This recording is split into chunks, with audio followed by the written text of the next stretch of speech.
Níwọ̀n àgbà tó jẹ́ pé dídé ń ti wé adé mo tún ti dé lónìí káàkiri àgbáńlá ayé ẹ̀yin olólùfẹ́ mi Ọláolúwa ọmọlójú Olódùmarè ẹ tún káàbọ̀ sí ìkànnì tá a pè ní Digest TV.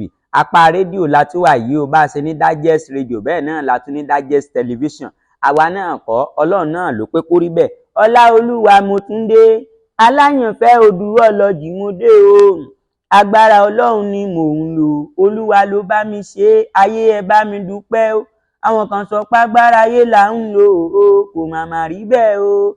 Ǹjẹ́ ẹ tún kú dédé ìwòyí káàkiri àgbáńlá ayé ẹ tún gbádùn Ọlọ́run lára mi. Lórí ìtàn dádì wa, ó sọjá ní bàdà ìta ń bá lọ. Ẹ tún gbọ́ gbẹgẹdẹ ọ̀rọ̀ lọ́jọ́ tòní, gbẹgẹdẹ máa gbiná, alárè máa jó àgbá. Níbo la bá ìtàn náà dé?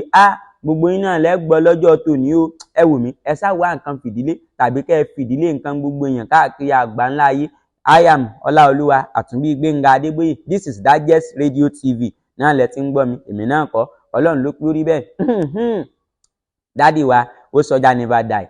Ṣé ẹ mọ̀ pé wọ́n ta mọ́tò fún ẹnìkan, ẹnìyẹn wá bínú, ó sá lọ, ó ní káwọn boys ẹ̀ pé kí wọ́n lè lọ. Ẹ ti rántí bẹ́ẹ̀ yẹn. Ṣé ẹ rántí, ṣé ẹ gbàgbé, ṣé ẹ gbàgbé, ṣé ẹ rántí?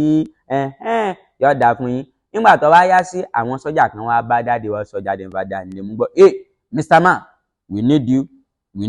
Àfẹ́rí ẹ ní station wa. Bàbá ní, èmi láyé mi, èmi àjàngbìlà, èmi Caterpillar boys lẹ́fẹ́ wá gbé ẹ̀yin sọ́jà. Ẹ gbàgbé pé mi ó sọjá never die ni àbí kò fẹ́ dáa fún yàrá yà yín. Ẹ fẹ́ ṣoríire, ẹ fẹ́ jẹ́ wọn mọ́ ni. Sọ́jà kan ní, warn yourself o, be careful unless a máa deal pẹ̀lú ẹ. Láìláìláńlá wọ́dà ẹ̀yin sọ́jà ẹ bá mi wọnú àgbàlá ń bì. Wọ́n bá tẹ̀lé bàbá wọnú àgbàlá ńlá. Bá ti wọnú àgbàlá ńlá báyìí, bàbá kan ti géètì mọ́ wọn látẹ̀yìn ni. Kí ni tó ṣẹlẹ̀? Ọlọ́run o, àsáwọn erìkìnà tún wà nínú yàrá ńlá níbi tí bàbá ó sọjá never die pọ́n àwọn sọ́jà lọ. Ìmọ̀ ibi tí tọ́ọ̀gì tún ti ń na sọ́jà o. Èyí mo rírí o, tọ́ọ̀gì na sọ́jà gbogbo àgbáyé yá o. Ọbásanjọ́ gan gbọ́, òun gan dá mi lójú ní o. Àìmọye àwọn sọ́jà Muhammadu Buhari onígbà àgbáyé yá o. Ọbásanjọ́ gan gbọ́, òun gan dá mi lójú ní o. Àìmọye àwọn sọ́jà Muhammadu Buhari òun náà gbọ́sẹ̀ mọ̀ pé ó ṣe sọ́jà rí, ó tún sunkún ni látàrí pé ó sọjá never die na àwọn kẹta ni o. Ọ̀nà sọ́jà tí ì gbọ́ nǹkan kan, mo ṣẹ̀ṣẹ̀ bẹ̀rẹ̀ ọ̀rọ̀ ni. Kí wá ni tó tún ṣẹlẹ̀ yín olólùfẹ́ mi? Ṣàdédé ni ó sọjá never die ọ̀dà Uber kan ní kó wá gbé lọ sí pàtì kan. Bá ti wá fẹ́ dé pàtì ọ̀hún, ó sọjà ní Mr. Uber ń gbọ́ ẹ̀sà mo wà pẹ̀lú yín sà. Èló lowó ẹ o tó wà gbà ẹ̀sà owó mi ò ju 5,000 naira náà lọ. 5,000 lórí pé ó gbé wa láti bí rúbí síbẹ̀ yẹn ló fẹ́ gba 5,000.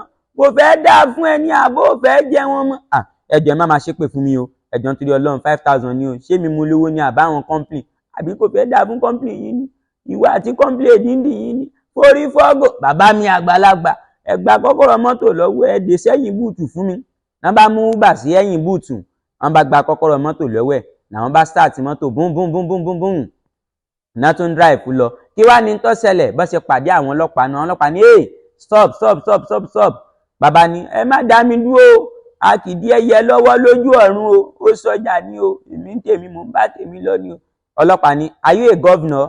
Are you a president? No, mi kì í ṣe kankan nínú méjèèjì. Are you a zenith? Àbójáwọ́ ni mo ní mi ò ṣe politician. Báwo wá ní tí ẹ ṣe jó dẹ̀ ń béèrè?